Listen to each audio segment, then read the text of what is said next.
Happier with the way you guys started tonight as compared to last night? Yeah, I thought we played probably the best period we've had all year in the first period. And then followed that up with another really good period. If I have anything negative to say, not much, but getting used to playing with a lead. Taking care of the puck and not getting sloppy. I thought we get sloppy there for a little bit, but all in all, just a superb effort by our guys, and I think a step forward for our program. I know last night you said you weren't pleased about getting outshot in your own building. Do you think you did a better job of that tonight? Yeah, I think we did, minus the third, where again I think that's why the shot chart isn't necessarily perfect, because when you have a lead, oftentimes you're not as aggressive. But it's something we need to work on for sure. Completely much better effort. I mean, we tilted the ice for large stretches of that game.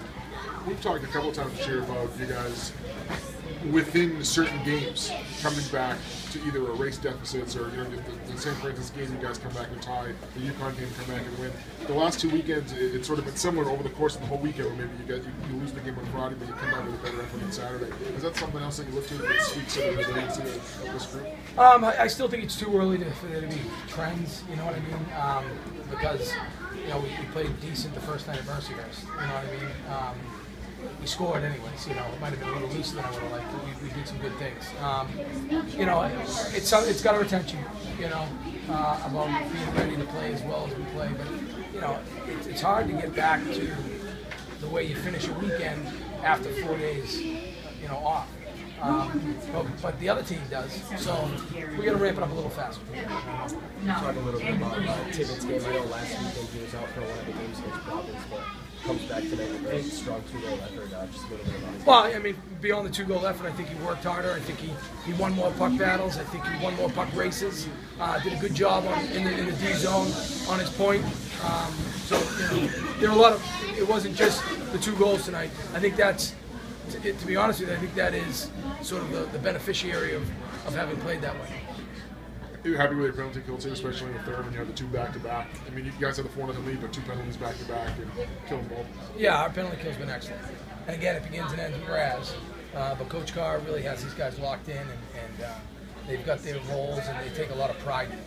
I thought special teams overall this weekend were decent. Gave us some momentum yesterday.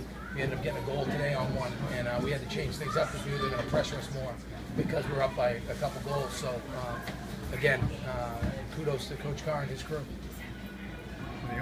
Last thing I had, were you happy with the way you guys were able to limit their shots this weekend? Because both games in terms of shots on goal were fairly low, but it seemed like both games sort of just took shape that way. But I thought it looked like you guys did a good job being able to limit some of their opportunities and keep them to the outsides. And I think both those teams built their programs from the net out.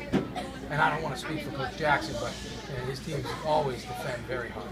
So, it's hard to get shots, and for us, that's how we want to do it too. And so I thought we did a good job as well of limiting the shots. I think we had 11 after 2, something like that. It was really low. It was 2 after the first. Yeah, we did a real good job on that front, first and second period. Again, we need to do a better job when we get up goals of taking care of the puck and continuing to play it out.